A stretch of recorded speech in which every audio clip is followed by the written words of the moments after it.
Good morning. These are your Tribune highlights for Thursday, January 8th, 2026, brought to you by your Daily Bahamas headlines, especially for people on the go and those who are visually impaired. Please don't forget to like, share, and follow our Facebook, YouTube, and WhatsApp channels. We begin this morning with the main story dominating the front page. The political spotlight is firmly on St. James as a major showdown begins to take shape ahead of the next general election. Opposition leader Michael Pintard is signaling his hope that former MP Renward Wells will support the Free National Movement, even as Wells has indicated his intention to run as an independent. Pintard dismissed concerns that Wells' candidacy would split the opposition vote, stressing party unity and noting that Wells remains a respected figure within the FNM. Wells, for his part, confirmed his plans to contest the seat, saying he believes he still has strong support among voters.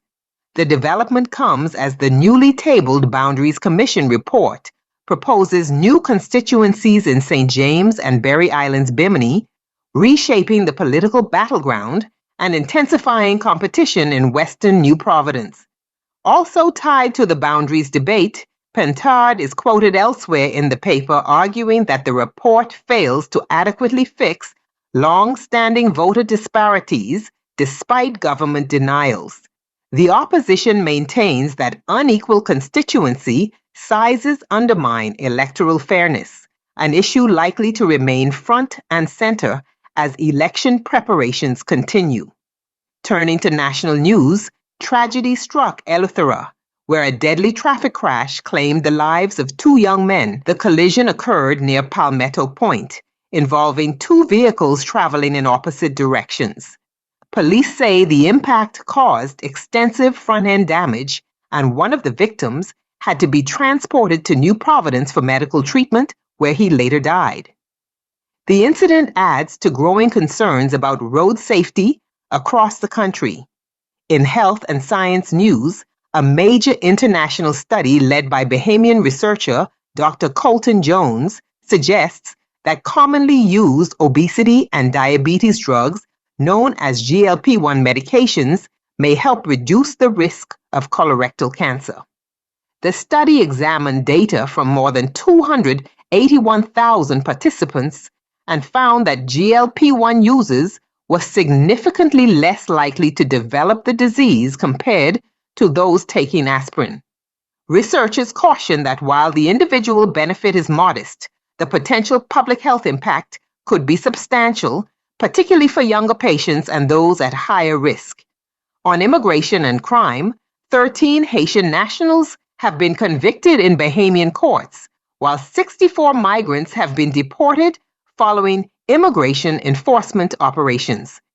Officials say those convicted received fines or custodial sentences, while deportations included nationals from Haiti, Jamaica, St. Vincent, Dominica, and Guyana, as authorities continue efforts to enforce immigration laws.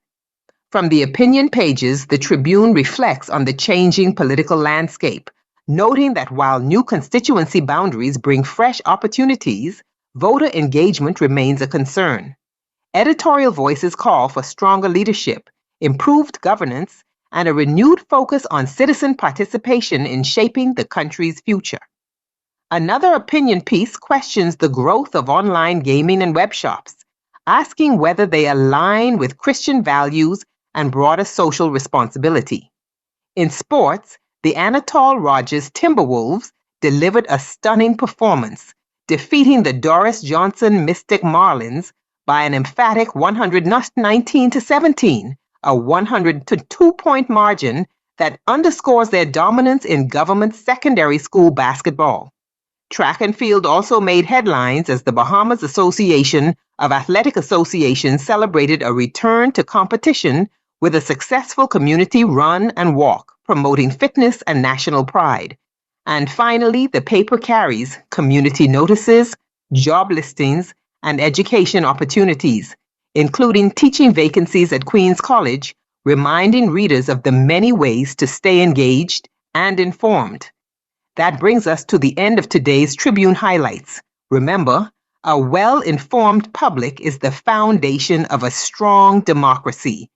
As journalist Walter Cronkite once said, freedom of the press is not just important to democracy, it is democracy. For the full stories and additional coverage, please purchase a copy of the Tribune or visit tribune242.com. From your Daily Bahamas headlines, thank you for listening.